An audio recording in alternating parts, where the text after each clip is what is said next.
Locking your RV only keeps honest people out.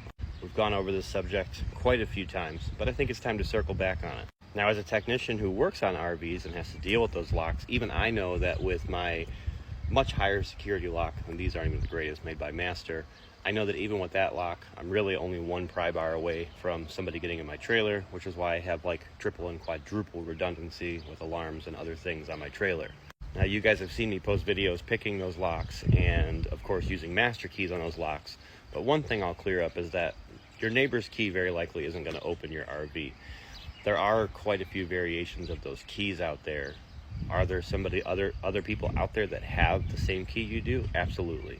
Now, simply put, those lock companies like Bauer do not see it necessary to make those locks as high security as they need to be or should be, because of exactly this. The sides of your RV are pretty much styrofoam and wood. If somebody wants to get in, a good pry bar is going to pry the door open whether it's dead bolted or not. So in an RV, I would focus more on keeping yourself secure in other ways. And as far as the master keys go for RVs, the keys that technicians have, I wouldn't stress too much about that. Now, the reason I don't really show a 9901 key anymore is because, yes, those keys are very readily available. So I don't want to show people what that key looks like or how to get it. But keep in mind that a 9901 key will only open the top lock, the handle lock. The deadbolt requires an orange DBM key, which is not easy to get your hands on. Even if you work in this industry, you work at a dealership, they can't just willy-nilly order these keys and get their hands on them.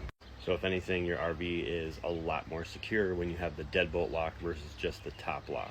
But again, even like my trailer, most RVs and trailers are not that hard to get into, so don't rely solely on that lock. Alarms are great. Keeping a burglar extinguisher on board is always great.